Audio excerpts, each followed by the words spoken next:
All right.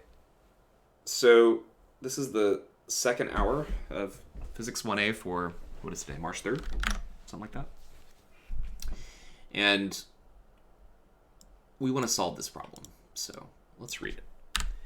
An A-frame is made using two uniform struts, A and B, with length 15, weight 20. That's this one. And length 20 and weight 25 on the left. They're hinged at the top with a frictionless pivot. So you can imagine there's just like, imagine you take two rulers and you put a pivot, you punch a hole through both of them. Well, rulers normally have holes, right? You just put like a screw in between the holes and you kind of create this L thing right here, right?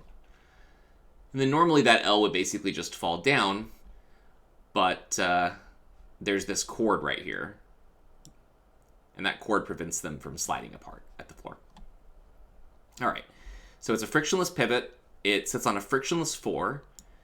To keep the legs from separating, you've got this horizontal wire, okay? And we need to solve for the normal force at each foot,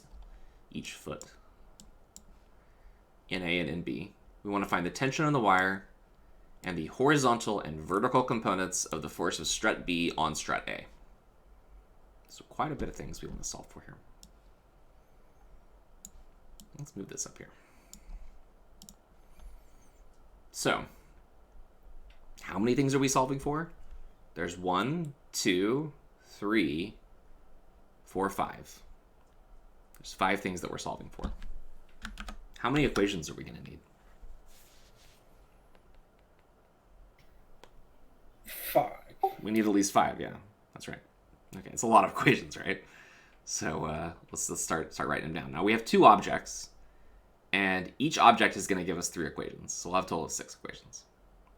And we'll use those to solve for all these things. So the first step is to start drawing in forces, right? So let's do that. What do I want to do here? Let's use red and blue for components, and we'll use green for forces. So I'm going to start off by drawing only the forces on B first. There is going to be a normal force down here. Okay, let's make this one like black. Okay. There's going to be a normal force right here. There's going to be a tension force. Nope, not that one. I want this one. Tension force going this way.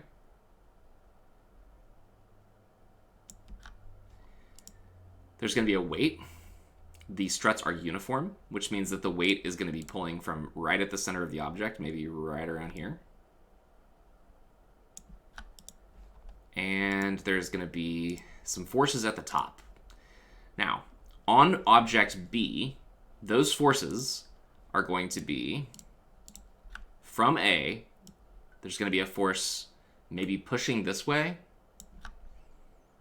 And then there's going to be another force that's either going to be pushing up this way or pointing down this way. And we don't know, before we solve it, what way it's going to be pointing. We just don't know. We don't. So we just have to pick a direction. So I'm going to make the assumption that on this pivot, the A is pushing to the left and down on my other one. Okay? Is it a rotational force? No. All of these are just forces. All of these are just forces. Now let me label them all. So this is going to be, this is N sub B, the normal force on B. This is the weight of B. This is the tension. And then what will we call these? So,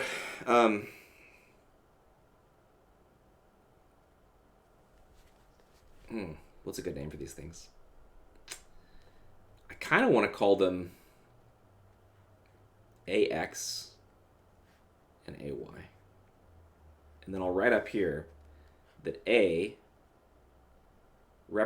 AX is like the force of A on B. Okay? Is that okay if I call them AX and AY? Even though they're acting on B? In order to indicate it's the force of A on B? Is that okay? Okay.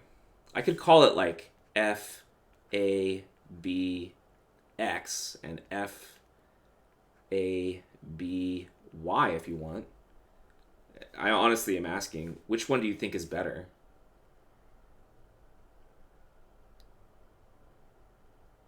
You prefer the big A. Yeah, I think this is a little bit neater. As soon as you have to start writing all these subscripts, because you're going to have to write them a bunch, right? It's going to be, yeah. So that's what we'll do. Okay, so there we go. That's all of our forces on B. Now we want to draw the forces on A. Let's use red for A. So it's going to have very similar forces. There's going to be a normal force here. I'm not even going to attempt to make these to scale. I have no idea what they're going to look like at the end because there's just so many coupled equations that we got to look at.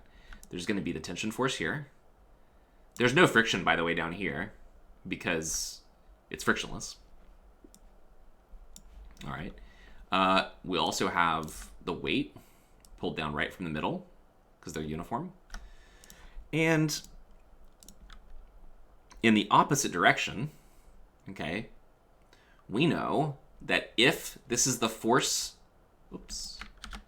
if AX represents the force of A on B, then there must also be a force of B on A, okay?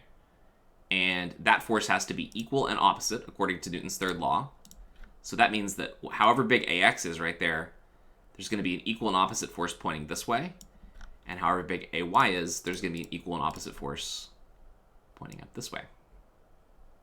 They will, in fact, be the exact same forces. So we can call them the same thing if we want to.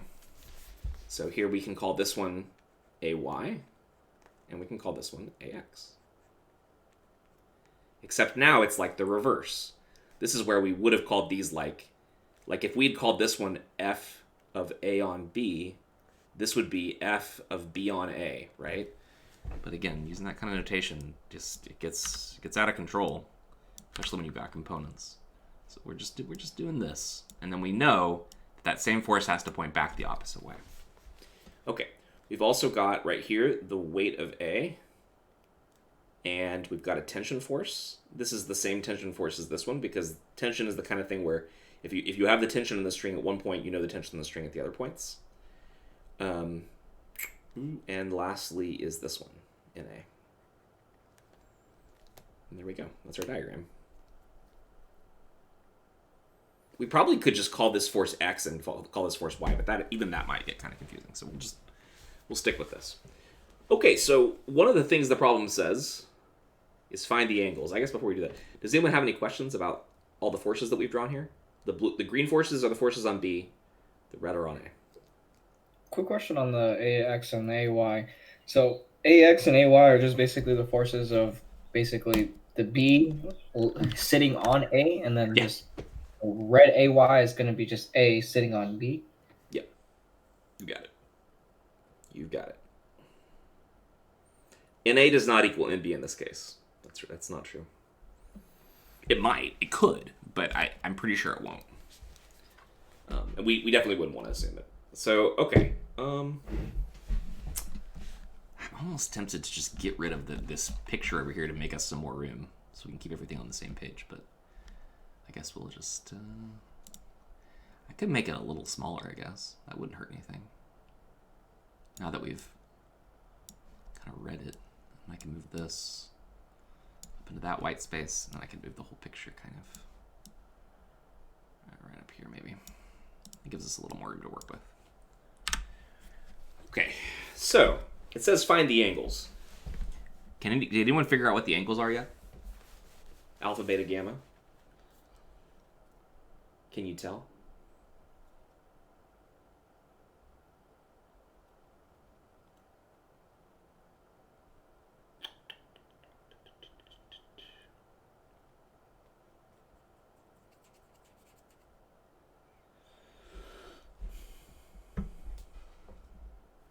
What is 15 divided by 5?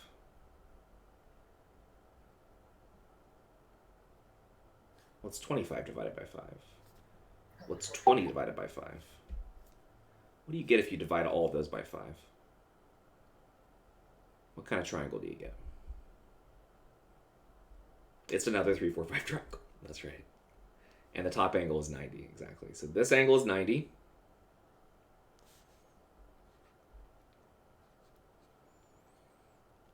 alpha is going to be, it's opposite the small side, right? So that makes it we'll just use 37 degrees. I don't want to write 36.87 everywhere.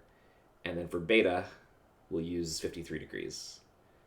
Now, in reality, it's like 36.87 something, something, something, but 37, 53, 90, just as easy, okay? All right, and you might be wondering, okay, well, if I have a 3, 4, 5 triangle, how do I know it's a right triangle? Could you have a 3, 4, 5 triangle that's not a right triangle? The answer is no. It's not possible. You can try. You can take some pieces of paper and make them that length and try to fit them together. You will always make a right triangle. Okay, so it's kind of like a side, side, side, if you remember that from your geometry class long ago. If you know the 3 sides of a triangle, then it has to be congruent to another triangle that has the same 3 sides. Okay, so we've got all our forces, we found the angles, and now the only thing really to do is just start using our conditions of equilibrium. Yeah. So in green over here, we'll do the conditions of equilibrium for object B. That's going to be net fx on B equals 0. Net Fy on B has to be equal to 0. And we're also going to get a net torque equal to 0. All of these just for B. And let's write all those out, and then we'll do the same thing for A in red. Okay, so there's a lot of forces. But as far as the x direction goes, there's only 2. There's the tension force, and there's A sub x right here. So this equation is going to be T minus AX equals 0. In the y direction, there are NB, WB, and AY. So we'll write down NB. I didn't indicate my axes, did I? But we're just using normal axes. This is X, and that is Y. NB, and then minus minus, minus WB, and minus AY. Now again, you may have asked, or maybe thinking to yourself, well, how did I know to make AY down? How do I know it doesn't point up? And the answer is, I really don't know. I really don't know what direction it points, and I won't know until we solve it. But the math will work out. If it's actually supposed to point up, when we solve it, we'll get a negative answer. Now torque. Okay, I'm gonna scooch these together a little bit because I want to make enough room so we can try to do this all on one page and not be too messy.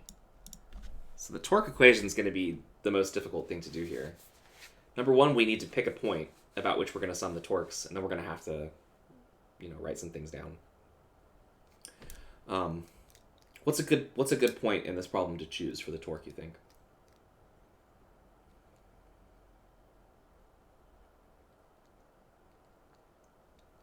Maybe this corner, maybe the top. What would be a good one? Maybe just the middle of the system. Maybe this point here. Maybe the corner? The corner? So like right here? The top one? No, the other one with the normal force. Okay, so other people are saying the top one, and I'm gonna say that the top one is the best one to choose here.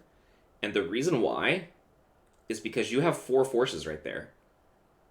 And none of them will show up in your torque equation if you pick that point. The lever arm for this one, this one, this one, this one will all be 0. So if we choose that as our axis,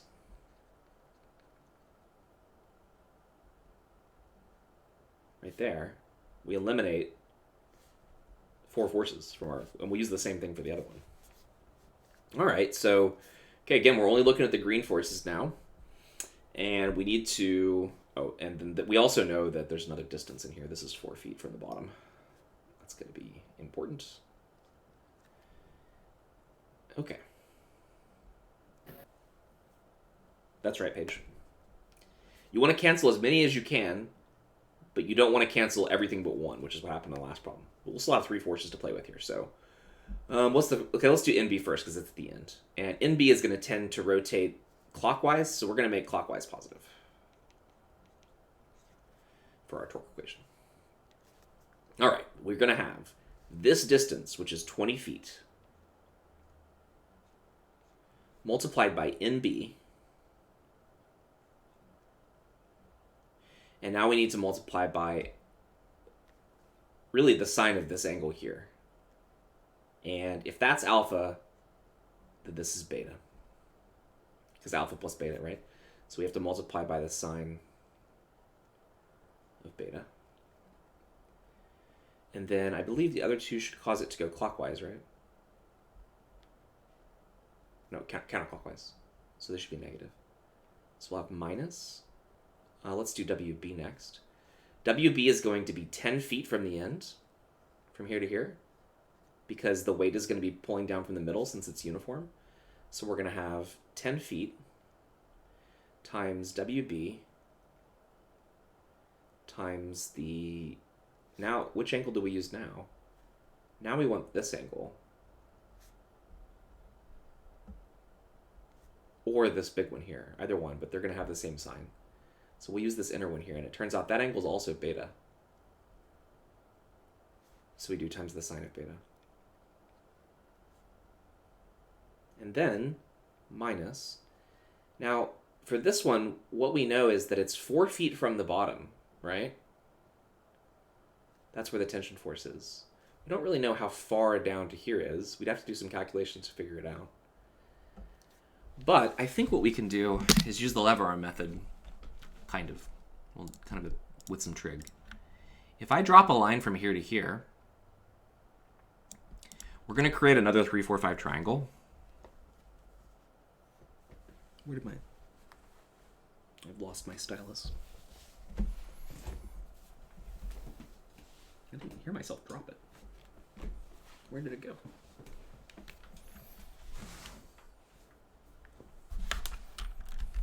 Oh, it's right there. Okay. My table is black, and all the things sitting on my table are black. It's very hard to find a black stylus. Okay, so...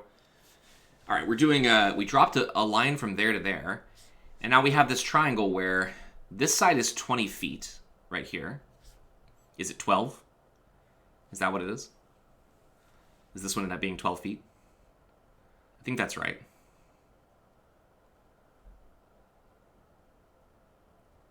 I think that's right.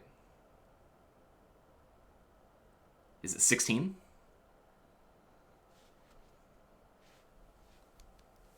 Let me think about this. So it's going to be, the length of that black line right there is going to be 20 times the sine of alpha. And alpha is this, which is like 3/5. Sine of that is 3/5. So 20 times 3 over 5 is 12. It's 12 feet, right? Yeah. You would get exactly You would get exactly 12 summer if you used more digits on this. Technically, it should be like 36.87 or something like that. How'd you get beta to equal 53 again?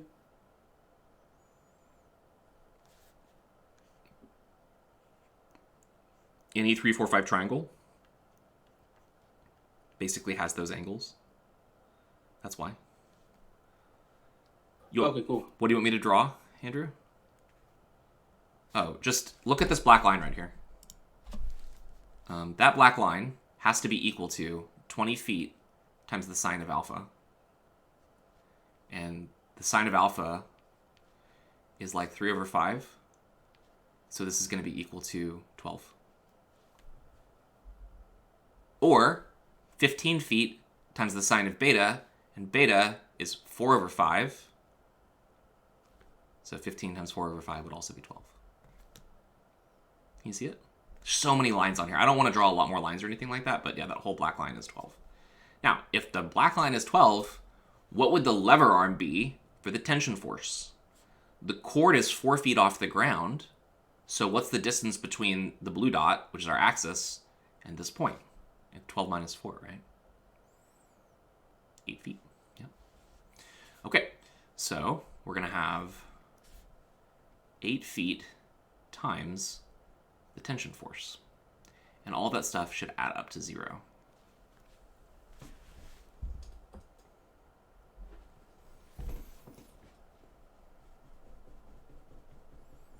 And that's all we can do for that. We could actually simplify this just a little bit. So I said sine of alpha was 3 over 5. The sine of beta is 53. You can see here, where would it be? This is alpha, and this is beta. So sine of beta is 4 over 5, right? So just because the math in this is just going to get too much, let's actually plug these in here. So if sine of beta is 4 over 5, then 20 times 4 over 5 would be 16, right?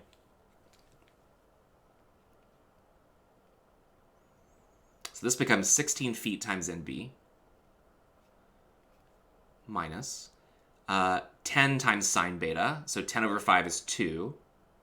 2 times 4 is 8. So this is going to be 8 times WB. And then minus 8 times T.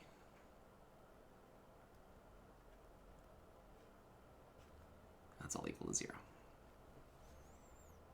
We don't need to do anything else over here. All right, good. So now we've got our torque equation. I think what I'm going to do is I'm going to tuck this down here. We're going to need to use all of these equations, and I think I might box our equations so we can see what they are, the final equations that we're going to be using. It's going to be this one. Oh, great. I have to, okay. It's going to be that one. It's going to be that one. I think it would stand out better if I put it in black, so we'll do that. So these are the equations we're eventually going to use, and we'll do it all at the very end. How are we doing on time? Whew, this is taking way longer than I thought. That's okay. We're almost to the point where we can just start doing math. So those are the equations we got for object B. That was B. And now let's go for A. The very similar kind of equations we're going to get out of this. So we'll have net force in the x direction is equal to 0. I'm still drawing the black line on. Yeah, if you leave and rejoin, it actually probably will help. Is anybody else experiencing really bad connection issues right now? And then I have to ask, hopefully you're all using the app and not the browser version of Discord, because I don't think the browser version is nearly as strong. Okay, net fx equal to 0 on A is going to be ax. Now this isn't even a new equation. This is going to be ax minus t equal to 0. It's literally the exact same equation as what we got here. This doesn't even tell us any new information. But that's okay, because we said at the beginning we only need 5 equations, right? We only need 5 equations. So it's okay that we got to repeat. Fy equal to 0. That's going to be, looks like NA points up. So we're going to have NA minus WA. And this time will be plus AY. So very similar to this equation, just the AY showed up as negative over here and positive over here. But that's kind of good, because that means if we added those equations together, AY would disappear. Okay, and then net torque equal to 0. Should be pretty similar. We actually might be able to get away with skipping the sine step here. I don't know if we can or not. Let's see. So we're going to use the same point. We'll start with NA. But now actually I think we can see what the lever arm is, because the lever arm for NA is going to go from here to here, that distance. And I'm pretty sure that that distance, since this is 12 and 15, then this side should be 9, right? So this will be NA times 9 feet. And then, oh, but we said clockwise was positive, right? So this will be our negative one. We'll put that this way, because I think I confused people earlier when I started off with the negative sign. So that'll be, we're doing clockwise positive, right? So, okay, so then we have the weight. Let's do T. T is easy. So then we're going to have the tension force, and the lever arm for the tension force should still be 8 feet, right? Because it's at the same location. So we'll have 8 feet times T, and then plus WA, and the lever arm for this one is going to be the distance between here and here, where, okay, this one's not so obvious. Let's just actually write it out then. So this is going to be half of 15, which is 7.5,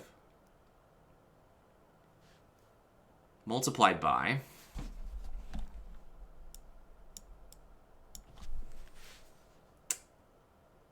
the force, which is WA. And then we need to multiply by the sine of the angle between the two of them, which will be this angle here, which is alpha. So this will be times sine alpha. This might be the one number that doesn't work out so well. So if we do 7.5 times sine alpha, alpha is 3 over 5. So 7.5 over 5 looks like it's probably 3 over 2. So 9 over 2, I think this is 4.5. Is that right?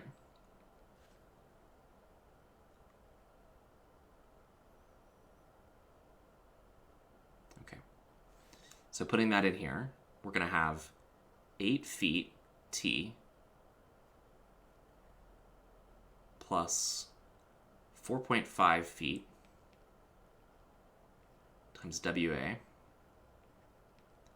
minus 9 feet times NA. You know, I guess technically, because every single thing in these equations has a feet in it, you could probably just cancel all those feet out. I don't really need to keep writing them, but I don't want to do that. So this is all equal to 0, right? Left that off on the first line. So there we go. We've got all of our equations. So we've got a couple new ones.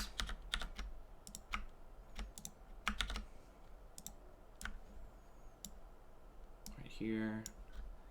And then we've got click, copy, paste. Why won't it just do it? There we go. Those are our equations. And really, from here on out, all we're going to do is just solve. We're just gonna solve these equations until we just have only one unknown left. So, does anyone have any questions before we go on to the math part? We've been doing a lot of math, but just the pure math part is what's coming up next.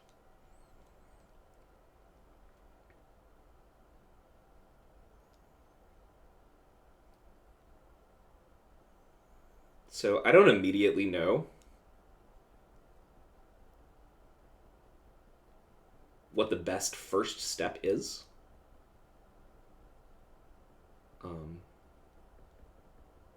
But I see a lot of things that have a positive sign in one case and a negative sign in the other case. And usually when I see stuff like that, it kind of tempts me to try things out. Like, I see that this sign right here is negative on the 8 foot t, whereas it's positive here. And I see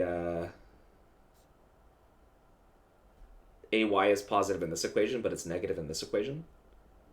So what that makes me want to do is just to add those equations together. So I think that's what I'm going to do. We're going to take this equation right here, and we're going to add it to this equation. And then we're going to take this equation right here, and we're going to add it to that equation right there to get 2 new equations with less variables, basically, right? So if we add these 2 equations together, we're going to get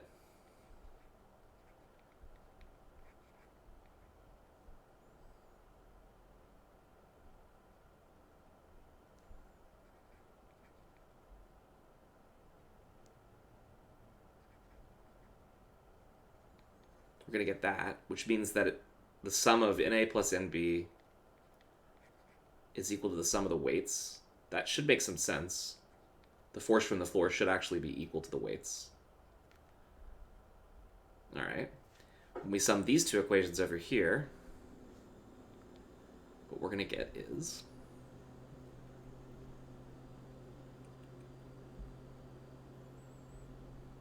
I don't necessarily think this is going to get us anywhere, but we're going to do it anyway. So these are going to cancel. This one and this one are going to cancel. And we're going to get, what do we have? 4.5 WA.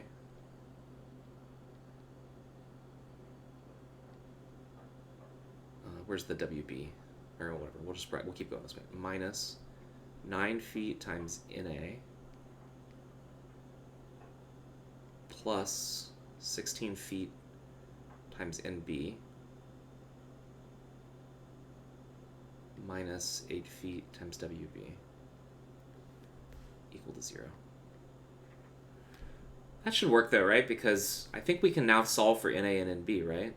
Because we have 2 equations with 2 unknowns. We actually know what the weights are, so we can plug those in. And yeah, we should be able to solve. So I think what I'll do is I'll eliminate NB first. So this equation could be rewritten like this. It's going to be NB equal to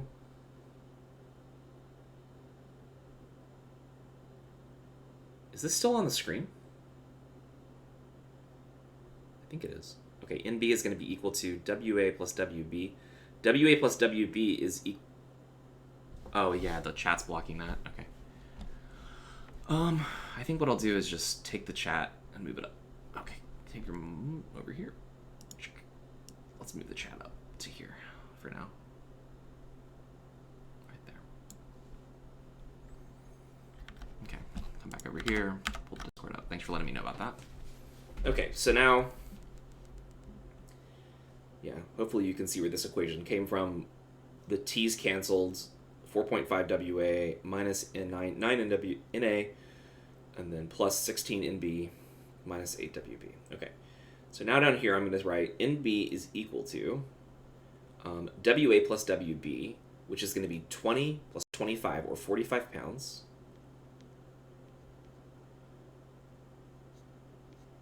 minus, and we're just going to move the NA over here. And then we'll take that equation and we'll substitute it into the one on the right. We'll sub that equation right there for NB right here for NB, okay? But I think before I do that, actually, what I'll do is I'll just, is it gonna make it worse or better if I plug these numbers in? So if I put in 4.5 feet times, so WA was equal to 20, right? So it's 4.5 times 20 minus 9 feet times NA, that's what we're solving for, plus 16 feet times NB, and NB is what we're going to plug in from here. So that's 45 pounds minus N sub A, which is our variable that we're going to solve for first, and then minus 8 feet WB. But we know what WB is. It's 25 pounds. So let's plug in 25 here, because we're really close to solving this. And then all of that is equal to 0. Definitely ran out of room over there.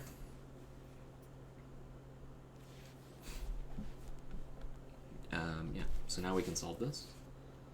So the next step here is to basically get all of our NAs to the same side of the equation. And because they're all negative, I'm going to move them to the right side of the equation. So here we'll go equals. We have 9 NA and 16 NA. So 9 plus 16 is 25, right? So we're going to have 25 feet multiplied by N sub A. That's the right-hand side of our equation. They become positive because we're going to add them over there. And then we just need to add up everything else that's on this side of the equation. I'm going to do all of that in a calculator, but I'll say what I'm doing. So it's going to be 4.5 times 20 plus, distribute the 16 here, so 16 times 45, and then minus 8 times 25. And that all equals 610. It's too bad it doesn't equal 600. You also got 610, that's really good. Now the units on this, because we want to be consistent with our units so we can kind of check to see if we made a mistake, would be 610, and then it's feet times pounds. Because every single term was 4.5 feet times a pound, feet times a pound, and feet times a pound. Remember, you can only add things that have the same units. And so that means that N sub A is going to be equal to 610 divided by 25, which should be about 24.4. Yeah, there we go.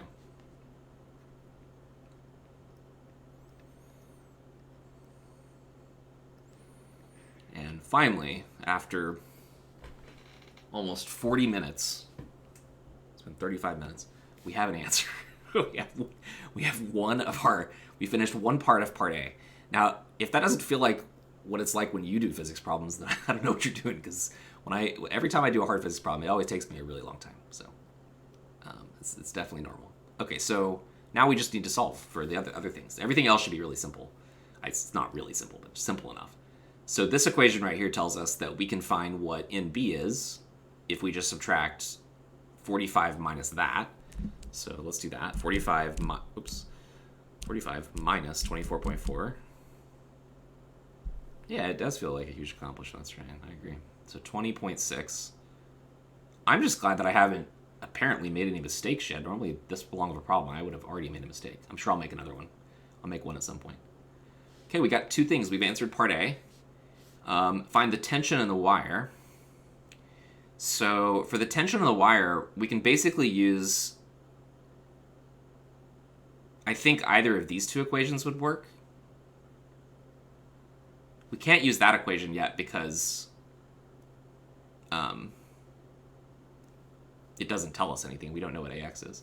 So let's use this red equation right here. Let's just copy it and drag it down here. And then let's eliminate that little cross out. Is that going to do it? Yep. Okay, so now we want to solve for t. According to our equation here, it looks like t is equal to 4.5. Let's not skip steps. This will be 9 feet times NA minus 4.5 feet times WA. And we need to divide that by 8 feet. So what we'll get is 9 times 24.4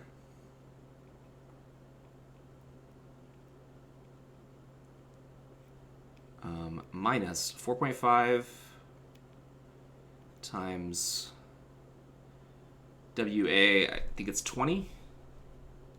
Yeah, 20. So this is times 20. And then divide all that by 8. And so let's see what we get. 8 feet. Because we want to get a... Okay, so we got 9 times 24.4 minus 4.5 times 20. All that divided by 8. 16.2. So we get that the tension is equal to 16.2 pounds. And now we have just two more variables to solve for. One of them, we can use that equation to say that, oh, that's also what AX is equal to. So we found one of those. AX is 16.2 pounds. And AY is the last one we'll solve for. And now we'll figure out if we chose the right direction. So both of these equations should give us the same answer for AY. It makes no difference which one we choose, but I'm going to choose to use this one here because that was the first thing we solved for. So just in case we made a mistake when we solve for NB, we won't make the mistake twice. So we need to solve for AY.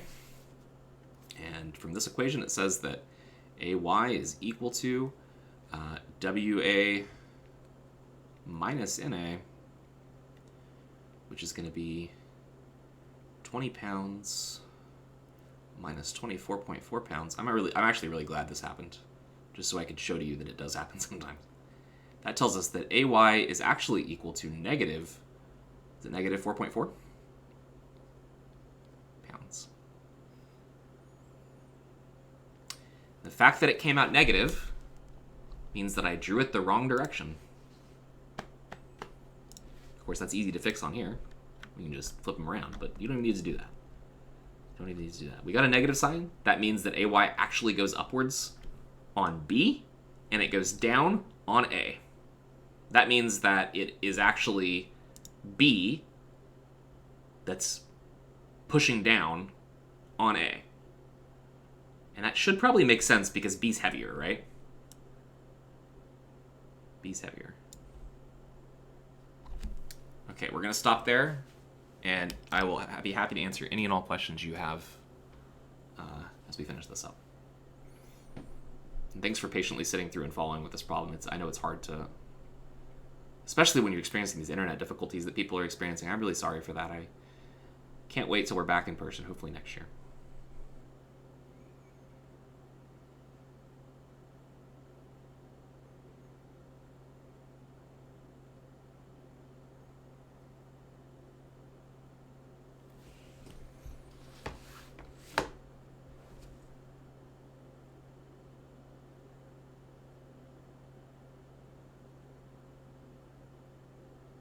You can, Andrew, I'll put it up on YouTube, so you can definitely go back and, let's say later this week when you're trying to solve the problem on the homework that's like this, you can go back and just skip to the parts. The setup continues to be the most important step. That's absolutely right, Kelvin. We had to just make sure we got everything, all the forces, and we had to make sure we got our equations right. And then once we did, the math just kind of falls out. You said, I just sometimes get the live Discord flashes of black screen randomly, but okay.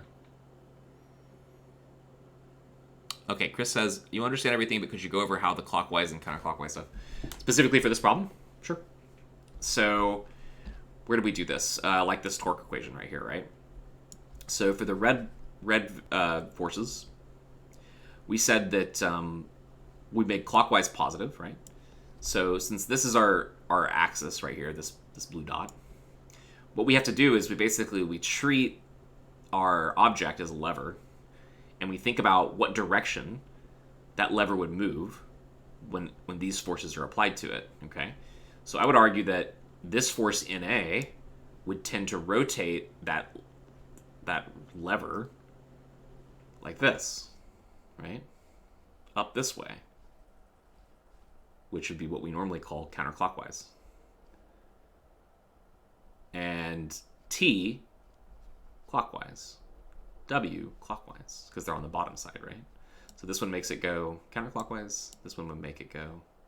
Now, does it actually move that direction? No, but that is the direction of the torque of those forces. Those forces tend to torque the object, right?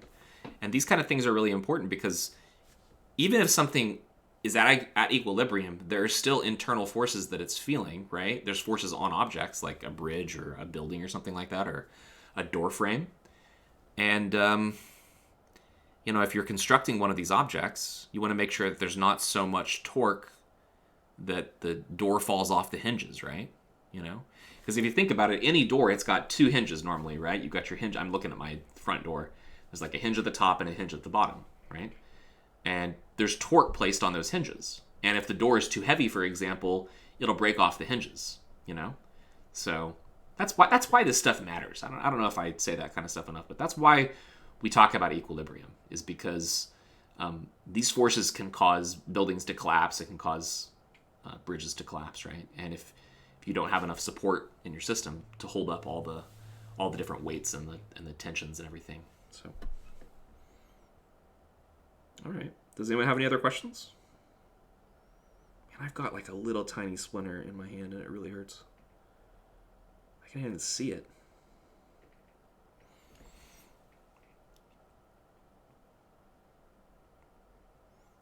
All right, well, I'll stop the stream, but if anybody does think of any questions, feel free to ask. I'll post the notes. I think I already posted the notes from Monday, but I'll get the 2 videos from today put up as well. And next week, we'll be moving on to talking about one-dimensional motion. So if you want to read that chapter, I think it's the 2nd or 3rd chapter in the book, go for it. And that's what we'll be doing next week. Next week should probably be pretty simple stuff, since we're talking about 1D motion. You should have probably already covered a lot of it in previous classes. Yeah. So should be a refresher, but I hope I can teach you some things that help to make it easier for you than it was the first time around. Usually a little easier the second time around, anyway.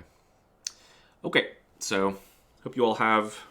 That's only Wednesday. A good rest of your week and a good weekend. And I do have office hours on Friday, so please stop by if you have questions.